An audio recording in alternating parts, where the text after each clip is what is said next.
simpleng probinsyana at heart. Walang attachment sa glamour, fame, or wealth. Ang naging mahalaga sa kanya ay ang kanyang dedikasyon sa kanyang craft dahil yun ang kanyang sukli sa pagmamahal ng kanyang mga tagahanga. Napapanood natin siya hindi bilang isang artista, kundi isang tunay na tao sa mundo ng kanyang karakter na ginagampanan. Hindi siya takot magpakita ng kahinaan. Hindi siya takot pumangit. Maaari ring hindi takot sa sasabihin ng mga kritiko o detractors. Binibigay niya ang lahat. Si Nora nga daw ang nagpauso ng mata-mata acting. Mata pa lang, patay ka na. Sa Himala, ako ang producer at siya naman si Elsa. Unang beses ko siyang nakatrabaho sa movie na ito at nakita ko kung paano ang katahimikan niya ay mas malakas masisigaw. Walang camera tricks, walang mabigat na musical scoring, walang kaartehan. Pero nung pumasok na ang eksena, ayan na, ibang Nora na. Biglang lumalim ang tingin o nag-iba ang paghina o konting timpik ng boses. She didn't act, she transformed.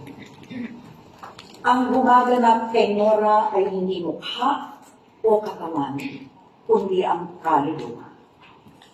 There is something about her that cannot be explained by technique alone. She is raw, she is real, she is authentic. She doesn't act, she becomes, she transforms. Hindi lang siya artista, siya ay alagad ng sining. May lalim, may tapang, may puso. It was part of her process, her magic, her madness. Alam mo, may pinagugugutan. May lungkot, may apoy, may madness. But within that madness, there was genius. And when she is in her element, when the camera starts rolling, she is unstoppable. Himala was very memorable for us. Isa ito sa piling-piling projects ng experimental cinema of the Philippines noon. At ito rin ang kauna-unahang pelikulang ni-restore ng sabik pelikula ng ABS-CBN. Award-winning ang mga roles at pelikula ng ating minamahal. Pero para sa akin, makulay din ang daigdig ni Nora. Maraming dramang pinagdaanan, maraming kabaliwan, maraming tagumpay, at maraming din lungkot at kwento ng paghihiwalay. Sa gitna ng lahat ng ito, pinakita niyang muli ang tapang, tatag, higit sa lahat, pagmamahal ng isang mabuting tao. Nasaktan, naghilom, sinubok, lumaban, bumangon muli. Sa kanyang paglalakbay sa buhay, walang iniwang bakas ng galit. Sa maikli niyang buhay, maraming pangarap siyang binuhay sa puso ng karaniwang tao.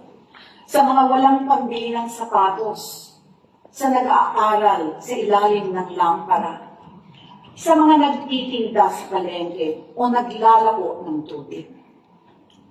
Ang career at pagkatao niya ay naging mabuting halimbawa din sa mga kapwa manggagawa sa pelikula.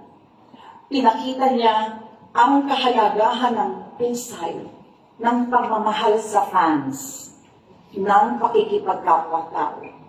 Ang simpleng Norang nagwagi sa tawag ng tanghalan noong 1967 ay ang simpleng Nora hanggang sa huling araw niya.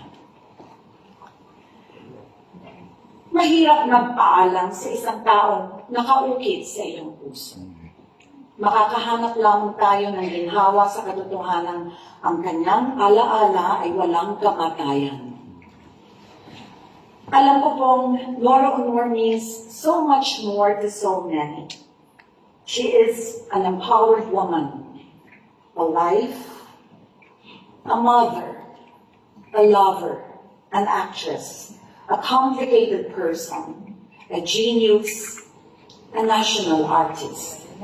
Pero para sa aming mga solid Noranians, Nora is our ate guy, our superstar.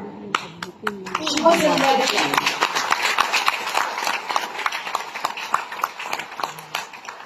She was a legend while she lived.